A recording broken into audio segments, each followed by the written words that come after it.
د چارو یو شمېر کارپوهان د افغانستان پر وړاندې د امریکا متحده ایالاتونو چلند دوه مخي او د ظلمي خلیلزاد کړنې مشکوکې ګڼي. د بین الافغاني مذاکراتو د پیل څخه یوه ورځ مخکې اسلام آباد ته د افغان سولې لپاره د متحده ایالاتونو ځانګړي استازي ظلمي خلیلزاد سفر او هلته د پاکستان د پوځ او استخباراتو د مشرانو سره لید کاته هم افغانان غوسه کړي دي. خلیلزاد تر دې وړاندې هم په ځلونو اسلام آباد ته سفرونه کړي او هر ځل هلته د جنرال باجوه او نورو پوځیانو سره د افغانستان په اړه خبرې کړي. یو شمېر سرچینې وایي وړمه ورځ ولسمشر غني د خلیلزاد د غلطو کړنو له امله نوموړي ته د ملاقات او خبرو وخت ورنکړ او خلیلزاد هغه سره د لیدنې پرته دوحې ته ولاړ. د چارو یو شمېر کارپوهان وایي د افغانستان دولت سره د امریکا د متحده ایالاتونو چلند د ټولو نړیوالو اصولو او قوانینو خلاف دی. دوی وایي د افغانستان او امریکا ترمنځ استراتیژیک او امنیتي تړونونه شته، خو متحده ایالات د دغو دواړو تړونونو خلاف عمل کوي او نقض کوي. د افغانستان او امریکا متحده ایالات ترمنځ هغه تړونونه چې لاسلیک کوي هغه کې چون عجله ډیر زیات او هیڅ الزامیت د جانب د ایالات متحده امریکا دوی په نظر کې ونیو چې کوم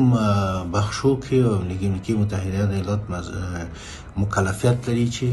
چیرې دا تړون په خپل لاندې وسی بیا کوم مواد پیشنهادیږي چې باید تطبیق شي. د چارو یو شمېر نور کارپوهان بیا وایي زلمی خلیلزاد د افغان سولې پروسه کې په مطلق ډول یو شمېر هیوادونو او ډلو لپاره کار کوي او د افغانستان د نظام د تضعیف او کمزوري کولو لپاره یو شمېر اقدامات کړي او لا هم لګیا دی. دوی زیاتوي د خلیلزاد ټول کارونه باید د افغان حکومت له لوري وڅارل شي او د ناسمو کړنو پر وړاندې باید دریدنه وشي. د امریکا خاص استازی خلیلزاد کومې کړنې په افغانستان کې په اوسني شرایطو کې د افغانستان د سولې په پروسه کې ضعیف ثابتوي، دغه کړنې د افغانستان په زیان تمامیږي او دغه ټولې کړنې باید د افغان حکومت څخه تعقیب لاندې ونیول شي. که چیرته دغه کړنې ناسمې دي نو باید افغان حکومت د مقابل کې ودري. د افغانستان په اړه پاکستاني جنرالانو سره د خلیلزاد خبري اترې د ټولنیزو رسنیو یو شمېر افغان کارکونکو غوسه هم راپارولې ده. دوی وایي خلیلزاد طالبانو سره د دوحې تړون کې د افغانستان د نظام خلاف بدترینې پریکړې کړې دي او د یو درېمګړي پر ځای د یو تخریبونکي رول لوبولی دی